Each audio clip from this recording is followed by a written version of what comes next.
وهو العادل، وأما القاسط فهو الجائر. وبه قال حدثنا أحمد بن أشكاب قال حدثنا محمد بن فضيل عن عمارة بن القعقاع عن أبي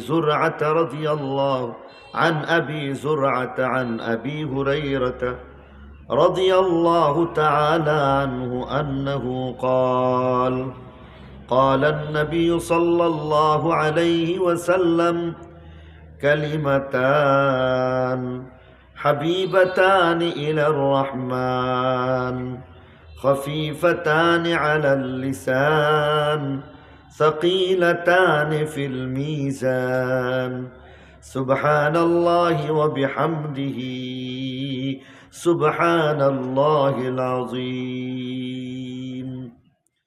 صدق الله مولانا العظيم وصدق رسوله النبي الأمي الكريم، ونحن على ذلك لمن الشاهدين والشاكرين، والحمد لله رب العالمين.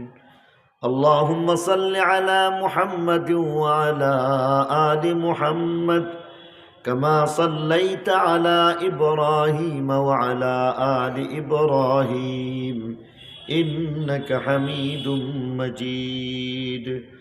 اللهم بارك على محمد وعلى آل محمد كما باركت على إبراهيم وعلى آل إبراهيم إنك حميد مجيد. الحمد لله। আসহহুল কুতুব বা'দা কিতাবিল্লাহ সহিহুল বুখারী বলা হয়েছে, অর্থাৎ কোরআনে কারীমের পরে সবচাইতে বিশুদ্ধতম গ্রন্থের নাম হইতেছে সহিহ বুখারী শরীফ। ইমাম বুখারী রাহমাতুল্লাহি আলাইহি তার তাকওয়া এবং তাহারাতের মাধ্যমে সর্বোচ্চ তাকওয়া এবং তাহারাতের প্রদর্শন করেছেন। প্রথম কথা হচ্ছে, ইমাম বুখারী রাহমাতুল্লাহি আলাইহি কেমন ছিলেন? হযরত ইমাম বুখারী রাহমাতুল্লাহি আলাইহি এক সময় উনি অন্ধ হয়ে যান।